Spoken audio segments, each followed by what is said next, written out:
Hello दोस्तों, कैसे हैं आप सब लोग। उम्मीद करता हूं काफी अच्छे होंगे। तो दोस्तों 11 दिसंबर से लेकर 13 दिसंबर के बीच में तीन आईपीओ एक साथ ओपन रहेंगे।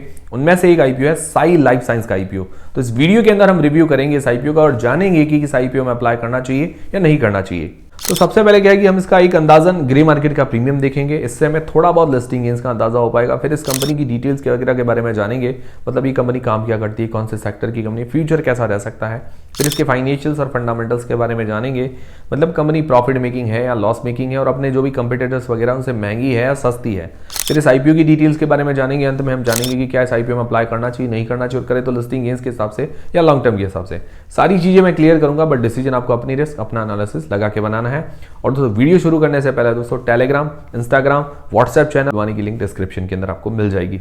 तो सबसे पहले ग्रे मार्केट के प्रीमियम की बात करें तो अंदाजन जो ग्रे मार्केट का प्रीमियम है 5% के आसपास बता रहा है। वैसे इसके पूरे भरोसे ना रहे, अंदाजा है ये। प्राइस में बात करें तो 20 से 25 रुपए के बीच में इसका जीएमपी बता रहा है आज की तारीख में। तो अभी जीएमपी तो कम है, बाकी अभी एंकर लिस्ट वगैरह का वेट करना चाहिए, सब्सक्रिप्शन का वेट करना चाहिए।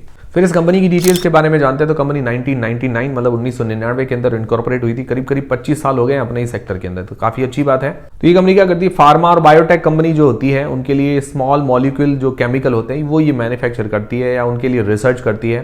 जो दवाइयों के अंदर फॉर्मूलाज वगैरह लगते हैं तो उनके लिए रिसर्च वगैरह का काम ये करके देती है। तो मेनली ये कंपनी CRDMO है, contract research development manufacturing organisation, मतलब अदर कंपनीज के लिए रिसर्च वगैरह करने का काम करती है। मान लो आप कोई फॉर्मूला वगैरह बनाना तो उनके लिए रिसर्च वगैरह का काम ये कंपनी करती है।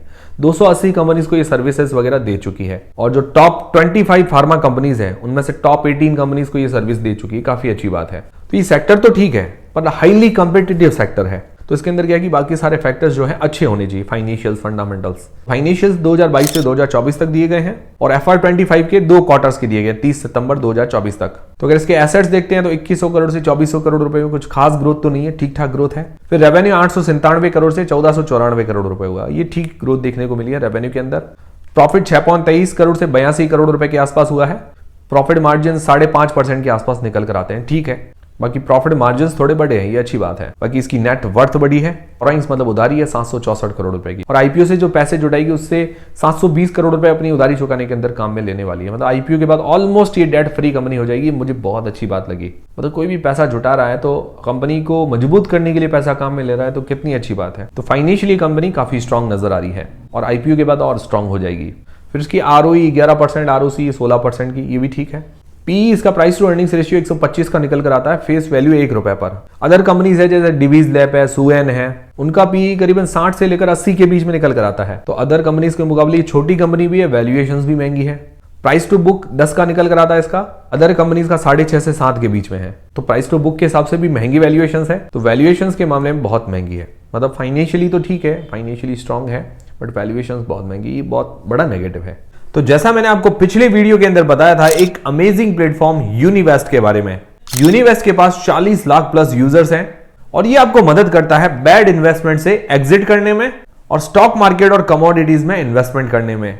जैसे यूनिवेस्ट का स्क्रीनर सेक्शन, ये आपको हेल्प करता है इन्वेस्टमेंट स्ट्रेटेजी के हिसाब से स्टॉक सर्च करने में आपके बजट और रिस्क के अनुसार। ये बहुत ईजी टू यूज ऐप है। यूनिवेस्ट ऐप पर फ्री में cash rich small cap stocks, low debt mid cap stocks, मतलब जिन पर डेट वगैरह कम है और फंडामेंटली स्ट्रॉन्ग स्टॉक्स हैं, वो आप यहां पर सर्च कर सकते हैं। ये सारे फीचर्स आपको मिल जाएंगे यूनिवेस्ट ऐप पर। उसके अलावा और कई सारे फीचर्स है जैसे multi beggars, exclusive pics.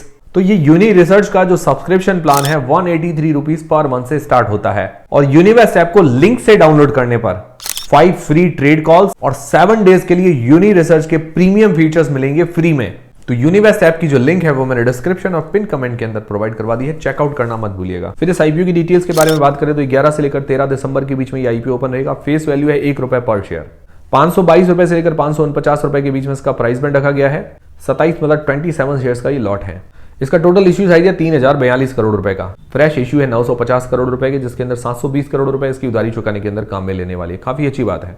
OFS है 2082 करोड़ रुपए का लगभग OFS जो ज्यादा है, तो ये थोड़ा सा नेगेटिव लगा मुझे। और प्रमोटर की होल्डिंग ऑलरेडी 50% से कम है, उसके बाद और कम हो जाएगी, कितना नेगेटिव बात है। रिटेल पोर्शन है 35% का, लिस्टिंग डेट है 18 दिसंबर को। ये हो गई पूरी आईपीओ की डिटेल्स। अब सबसे मेन सवाल ये है कि क्या इस आईपीओ में अप्लाई करें या नहीं करें, करे तो लिस्टिंग गेन्स के हिसाब से या लॉन्ग टर्म के हिसाब से। देखिए सारी चीजें मैं आपको बताऊंगा, बट डिसीजन आपको अपनी रिस्क अपना एनालिसिस लगा के लेना है। तो सबसे पहले लिस्टिंग गेन्स के हिसाब से तो 4 पैरामीटर्स देखते हैं, नॉलेज, जैज पैरामीटर्स आप कह सकते हैं। तो पहला जीएमपी तो कम बता रही है, दूसरा एंकर लिस्ट वगैरह आना बाकी है, वैल्यूएशंस तीसरा महंगी है, सब्सक्रिप्शन अभी आना बाकी है।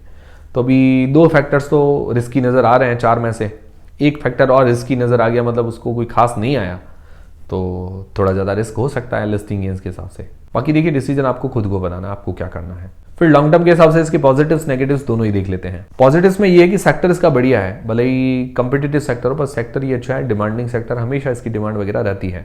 फाइनेंशियली स्ट्रांग है, आईपीओ के बाद और स्ट्रांग हो जाएगी। फ्रेश इश्यू का पोर्शन जो है, मतलब जो आईपीओ का उसकी उधारी चुकाने के अंदर काम में लेने वाली, ये अच्छी बात है। नेगेटिव ये है कि इसकी वैल्यूएशन ज्यादा है, ये मुझे सबसे बड़ा नेगेटिव लगा। और आजकल सारे आईपीओ वैल्यूएशन महंगी लेके आ रहे हैं, और उसके अंदर OFS ज्यादा है, ये भी नेगेटिव लगा।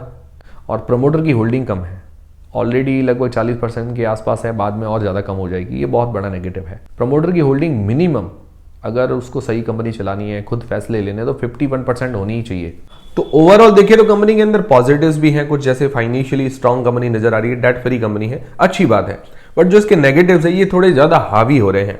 देखिए बाकी सारी नेगेटिव्स को इग्नोर किया जा सकता है, जैसे प्रमोटर की होल्डिंग कम है तो इसको इग्नोर किया जा सकता है, बट जो वैल्यूएशंस है वो बहुत महंगी है। मतलब फेस वैल्यू 1 रुपए पर 500 रुपए का प्राइस बैंड बहुत महंगा है। प्राइस टू बुक के हिसाब से भी हमने इसको कंपेयर किया, प्राइस टू अर्निंग्स रेशियो के हिसाब से भी हमने इसको कंपेयर किया।